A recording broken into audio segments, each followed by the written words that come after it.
Hello, welcome back to another episode of John the PM, where we believe that managing projects is not just a job, but a way of life.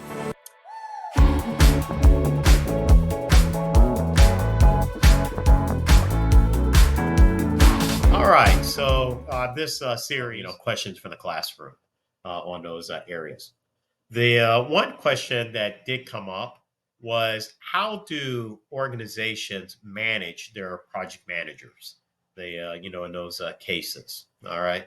And I guess one of the reasons why this question came up was that people are just kind of they know how they do it in their groups, but they're just kind of wondering in different areas how that might manifest itself. So I'm going to give a few examples of how it might work in other organizations that I've been affiliated with, over the years.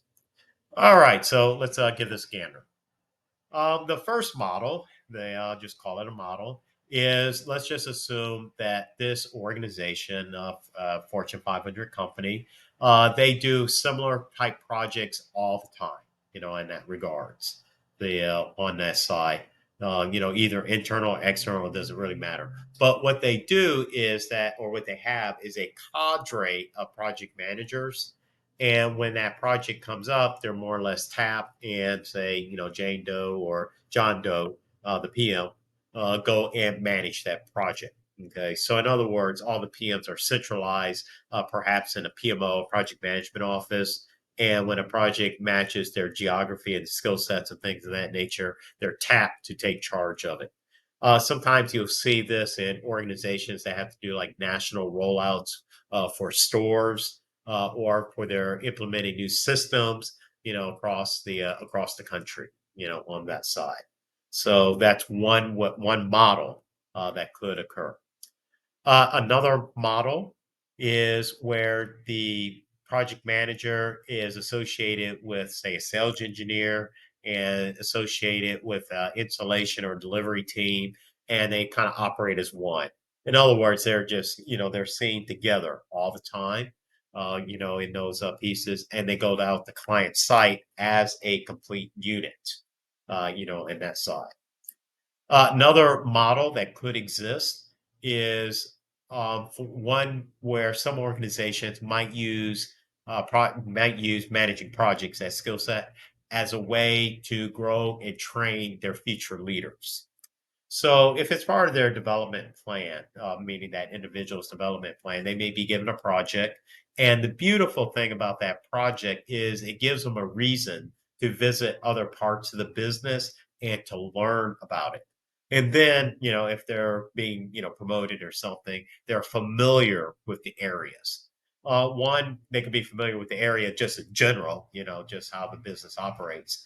The other side of it too is that if they just implemented the project into that area, then they probably know where everything's at and they're set up for success on that side. So they can be used as a training and development tool. Is there one size fits all for organizations and how they want to manage their talent, in the project management realm? No, not really. It's always going to kind of depend on the culture, kind of depend on the needs of the business, and where there's a good match. Again, you can have an accidental project manager. That's essentially what the last scenario was.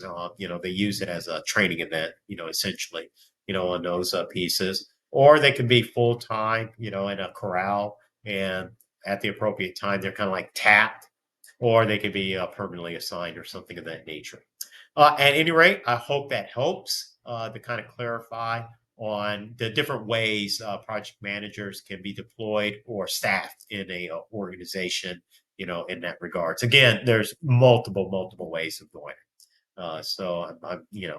You may feel free to comment on some of the ways that you've seen, and that would be helpful. As regards. Again, this was meant to be just a short snippet. I could probably go on for another hour or two on the different setups, how that could occur.